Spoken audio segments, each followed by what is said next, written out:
Good evening, everyone. Hope all of you are having a great day. So, as you know, that controversy with the physical disc involving PlayStation has not died down whatsoever. In fact, they're finding new ways to enrage the fans, and even lawmakers are getting involved. Like, in not only the U.S., but I'm talking about like in Brazil, there's filing a lawsuit. Even Mexico is filing a lawsuit against Sony PlayStation. I mean, it's amazing to see all these events transpire. But like I said in my previous video, like I said that PlayStation had died in 2016 because ever since then, they've been making boneheaded decisions, especially from the California headquarters, because it's run by a bunch of C-suite individuals who are some of the dumbest people on the planet. I mean, if you ever work in corporate America, you'll probably understand my point. These guys think of nothing but short-term profits, and then wonder why everything sucks, and then they find new ways to ram their own company down to the ground so they can walk away with millions. But that's besides the point. I mean, basically, people think that, some people think that, PlayStation will be fine after this, or they're going to or Sony PlayStation's just waiting for, this thing to go away. Like I said, they think it's just another blip because they think they're invincible. But I'm just telling you right here and there that these gaming companies like Sony, they're not invincible. No, they need consumers like us. They need customers like us, long-standing customers. Like I said, I wasn't the biggest Sony fan, but I feel for I do feel for a lot of the PlayStation fans out there, especially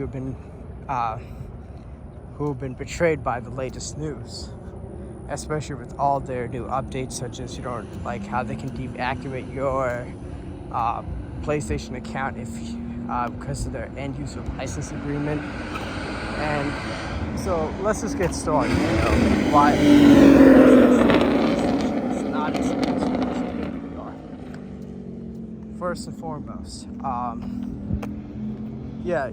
I do believe that a lot of the old-time fans are not going to buy any more games or new games going forward. Such as I think there was a report out there saying that Sony's a little bit worried about basically the sales for two of its upcoming games, Wolverine and God of War Laffy, or I don't know, whatever the character is, the one with the talking cello, which looks dumb as hell. I mean, seriously, it's like, and also second, so that's one thing. And don't you find it funny that PlayStation 5 generation, for all their long-standing franchises, the latest entries feel lackluster, like Spider-Man. I mean, that was lackluster. Ratchet and Clank, Rift Apart. Yeah, you were just playing as that female character Rivet. God of War, Ragnarok, yeah, that was controversial. And it just also seems that they're just uglifying the characters, especially the female characters, all the time. They've been doing that for years, so it's because, and it's a funny part, they think this is going to attract more female audience members and all. I'm like, listen, a lot of girls, they like to play as hot characters, but they're just trying to waste their time and resources trying to change people's perception, which is not working after all. So already those fans are burned. So, and you can even show it, for example, with Wolverine. I was thinking about getting it, but then I saw how they portrayed Jean Grey, and I'm like, nah, I'm not gonna buy that crap now. So they'll probably have a bump up when it comes in GTA 6. I mean, let's face it, GTA 6 is not gonna it's not gonna flop, all right? People have been waiting that for, well, at least for years, and it's going to come out. The only way I can see that game sales tank hard if there's a lot of bugs and glitches, that thing doesn't run right, or the bad word of mouth. But I highly doubt that game is going to tank. In fact, I think it's going to be instant success right off the bat. So let's be honest with that. But I do see that And I also see, like, going forward after GTA 6. I mean, let's face it, they're not going to release a GTA 7 until, like, or if there is a 7, until like 10 or 15 years from now. And a lot could change. Basically, the latest entries are not selling. I mean, look at Final Fantasy as well. They did not, Final Fantasy, I think it was 16 or so. Yeah, that didn't sell as well. Square Enix had sold below expectations. Even the Final Fantasy 7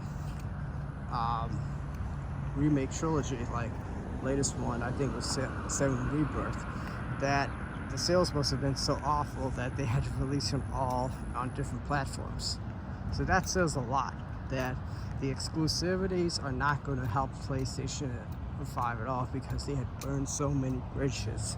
So I said, like, in the end, like, based on the moves that they have implemented in the past couple of years, they burned a lot of bridges, and a lot of people feel betrayed as well. So in the end, I think, like, PlayStation could start seeing some serious losses, and no one's going to spend $1,000 on a new PlayStation 6 if it's only digital. I mean, some people are saying they'll just go straight to PC or quit the hobby altogether, or do retro. I mean, if you do retro, you got plenty of PlayStation 4, PlayStation 3, and PS2 games out there. So, hey, that's enough to cover your backlog for the rest of your lifetime. So it's like, so in the end, I actually think that some of the gamers, ex-PlayStation fanboys, will prevail in the end. Because these companies, they're not invincible. They need us. They need us. So that's just my rant about PlayStation overall, like, especially some of the boneheaded moves they've been committing the past couple of years. I'd just like to hear your thoughts below.